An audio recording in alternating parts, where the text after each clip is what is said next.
আমি বাঁচিয়ে রেখে দিয়েছি এবং বলেছি যে আপনারা যেটুকু আইনত করে নেওয়া দরকার এই কাজটুকু করে নিন, তাহলে এটা বন্ধ হবে না। এটা কোর্টের অবস্থা মাথায় রাখবেন। আপনাদের এখানে কত মানুষের বেরিয়ে আছে, অনেক বেরিয়ে আছে, অনেকে দখল করে, আবার ছোট ছোট বেরিয়ে আছে গরিব মানুষের টাকা করে খায়। সুতরাং বেরিয়ে এতদিন পর্যন্ত স্বাধীনতার 1947 সাল থেকে কেউ কোনো পলিসি করেনি। আমাদের সরকার একটা পলিসি তৈরি আমরা ভেরি নিয়ে তৈরি করছি, যাতে যার ভেরি সে চাষ করুক, তা নাহলে সেলফ হেল্প গ্রুপ বা যারা গ্রুপ ওয়াইজে করবে তারা করবে, কিন্তু গভর্নমেন্টের রেকর্ডে নাম রাখতে হবে, কারোটা জোর করে কেড়ে নেওয়া যাবে না। আর তৃতীয়ত হচ্ছে গভর্নমেন্টকেও তার জন্য একটা রেভিনিউ দিতে হবে, তাহলে জমিটা তার অধিকারটা প্রোটেক্ট থাকবে। এটা বললাম আমরা কি করেছি। এবার বিজেপি কি করেছে? মোদী বাবুরা বলছেন, মোদী বাবুর গ্যারেন্টি দেখেছেন, কাগজে বড় বড় বিজ্ঞাপন দিয়েছিল আমাদের বিরুদ্ধে, কত গালাগালি দিয়ে আমরা বারবার কমপ্লেন করছিলাম, কোনো বিচার পাচ্ছিলাম না, এটা সম্পূর্ণ বেআইনি।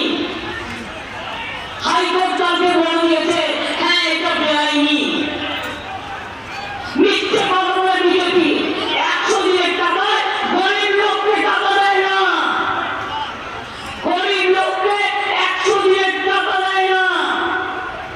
কোন মা বোন খেতে না পারলে 500 টাকা দেয় না। চক্রান্ত করতে গেলে কয়েক কোটি টাকা খরচ করে, আর চক্রান্ত করতে গিয়ে আর ভোট কিনতে গিয়ে কোটি কোটি টাকা খরচ করে, আর বিজ্ঞাপন দিয়ে শুধু প্রচার করে। ঘুম থেকে উঠলে ওনার মুখ, সকালে উঠলে ওনার মুখ, দুপুরে উঠলে ওনার মুখ, বিকেলে উঠলে ওনার মুখ, রাত্রে উঠলে ওনার মুখ। কি বলছে? ঘরে ঘরে বিনা পয়সায় গ্যাস দিচ্ছি। বিনা পয়সায় গ্যাস খাওয়ান আপনারা? কি না বলে বিনা পয়সায় মুড়ি গ্যাস দিচ্ছে? তাই এত মিথ্যে কথা কেন বলবে? এত মিথ্যে কথা বলবে শুধু ভোটের জন্য? আমি তো যে কোনো কিছু আগে ভোটের জন্য বলতে পারি, কিন্তু আমি মনে করি সাপা, কারণ যেটা বললো সেটা করলো। কথা রাখাটা মানুষের বড় ধর্ম, আর কথার খেলাপটা তাদের কেটে করে দেওয়া উচিত।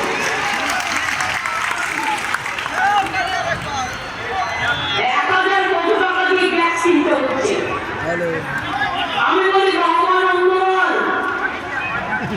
বিনা পয়সায় চাল দিচ্ছি, 1000 টাকার গ্যাসে ঢুকছে বিনা পয়সার চাল। আর ভগবান অন্ধকার ভোটের আগে বলছে বাড়ি বাড়ি গ্যাস দিচ্ছি। গ্যাস তো দেয়নি, গ্যাস এলিমেন্ট থেকে বড় গ্যাস দিচ্ছে। এটা নাকি ওদের গ্যারেন্টি। আমি বলি নো গ্যারেন্টি, 420। ওদের গ্যারেন্টি কি? বলছে বিনা পয়সায় আমরা বাড়ি বাড়ি বিদ্যুৎ দিচ্ছি। বিনা পয়সায় বিদ্যুৎ পাচ্ছেন? বিনা পয়সায় বিদ্যুৎ পাচ্ছেন? মা বোনেরা যারা পেছনের দিকে বসে আছেন, ভাইরা যারা চারিপাশে দাঁড়িয়ে আছেন, বিদ্যুৎ পাচ্ছেন? তাহলে ওটা হচ্ছে নো গ্যারেন্টি, 420। বলেছিল সবাইকে 15 লাখ টাকা করে ব্যাংক অ্যাকাউন্টে দেওয়া হবে, পেয়েছেন? ইলেকশনের সময় কাউকে 2000, চক্রান্ত করার জন্য 5000, তাকে নিয়ে লিখিয়ে নেওয়া, চক্রান্ত করা, এই তো পার্টি অফিস থেকে কোটি কোটি টাকা বেরোচ্ছে। আর যে ধরলো তাকে ইলেকশন কমিশন সাসপেন্ড করে দিল। বাহ, কি সুন্দর চলছে আমাদের দেশটা।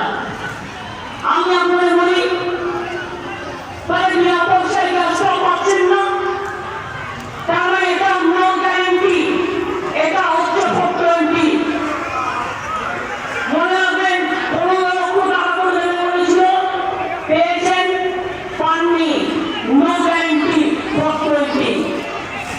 বলেছিল বছরে 2 কোটি করে ছেলেমেয়ে চাকরি দেবো, চাকরি তো দেয়নি। উপরন্ত আমার 26,000 টিচারের চাকরি খেয়ে উঠে গেছিল। মানুষ থেকে চাকরি থেকে মানতে গেছি। কত কষ্ট করে একটা ছেলে মেয়েকে বাবা মারা পড়ায়, সে বড় হয়ে যদি একটা চাকরি পায় সংসারটাকে দেখে রাখে, তাকে বড় করে মানুষ করে সারা জীবনের জন্য মা বাবাকে দেখে রাখবার জন্য। অথচ দেখুন বললো বোমা পাঠাবো, কি বোমা পাঠাবে না, তো 26,000 লোকের চাকরি খেয়ে নিয়ে নাচছে, নাচতে নাচতে বলছে ভিন্দার ভিন্দার না, বোমা পাঠাচ্ছে বোমা। এদের আপনারা বিশ্বাস করেন? একসময় সিনিয়রকে রেখেছে, কত অত্যাচার করেছে। হ্যাঁ, যদি আপনাদের মনে হয় কারো প্রতি রাগ আছে, আপনাদের বলবার জায়গা আছে, আপনারা একটা চিঠি আমার বাড়িতে পৌঁছে দেবেন।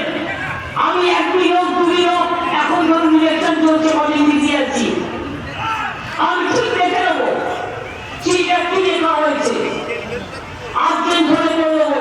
আমার এখানে লক্ষ লক্ষ চিঠি আছে, সবটা যে করতে পারি যাতে আমি বলবো না, কিন্তু 99% যেটা করার হয়, যেটা করতে পারি সেটুকু করে দিই।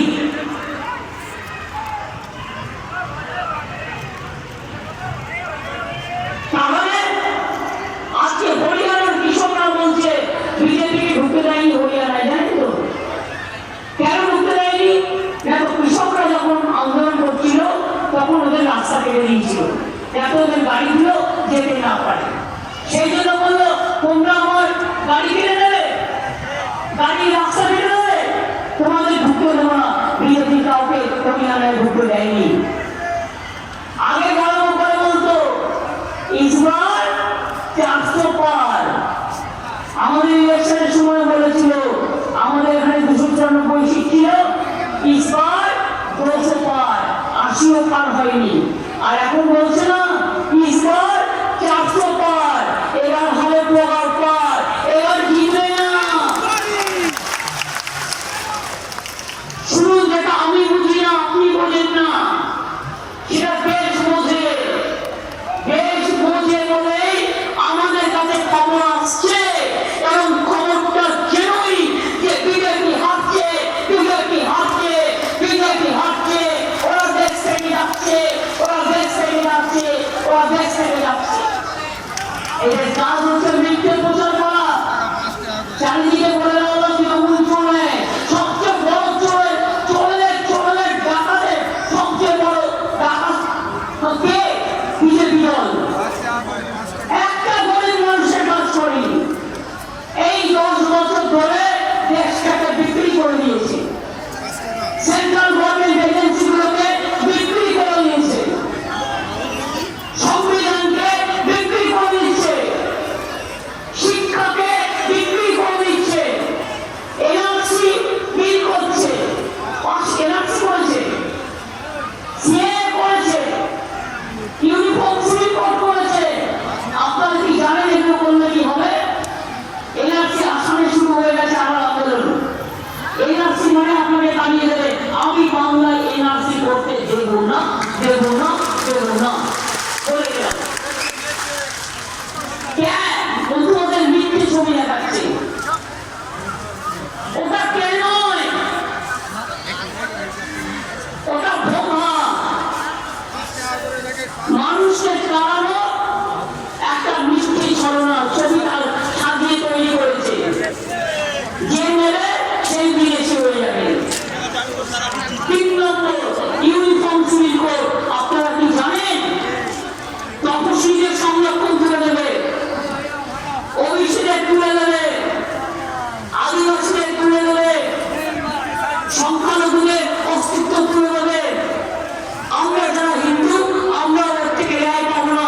হিন্দু, মুসলমান, শিখ, খ্রিস্টান সবাই চলে যাবে, একমাত্র মোদী থাকবে, আর মোদীর কয়েকটা গুন্ডা থাকবে, আর দেশে কেউ থাকবে না।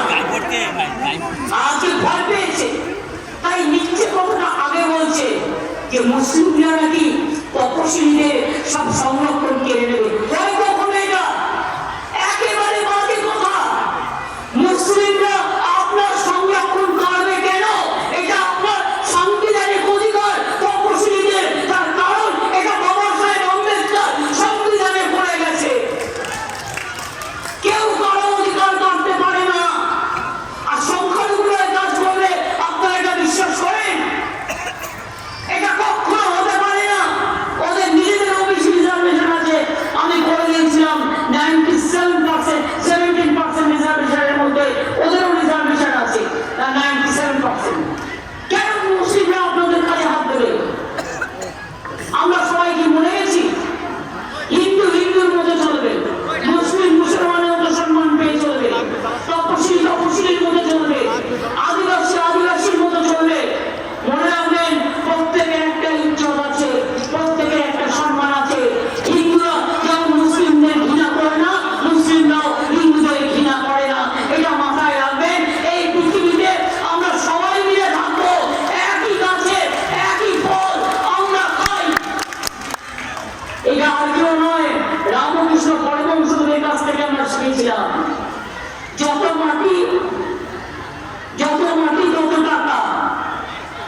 মুসলমানের রক্ত হিন্দুর গায়ে চলে যায়, লোকটা বেঁচে যায়, প্রাণ বেঁচে যায়, জীবন বেঁচে যায়। এটাই আমার দেশ, এটাই আমার দেশ, এটাই আমার দেশ, এটাই ভারতবর্ষ, এটাই ভারতবর্ষ, এটাই ভারতবর্ষ, আর এটাই বাংলা।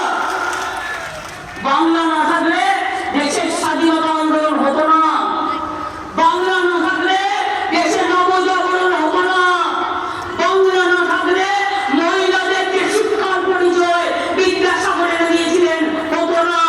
বাংলা ছিল বলেই সতীদাহ প্রথা অবরোধ করা হয়েছিল, বাংলা ছিল বলেই জাগরণ হয়েছিল, বাংলা ছিল বলেই স্বাধীনতা হয়েছিল, বাংলা ছিল বলেই সবাই মিলে একসাথে আমরা দেশটাকে দাঁড় করাতে পেরেছি।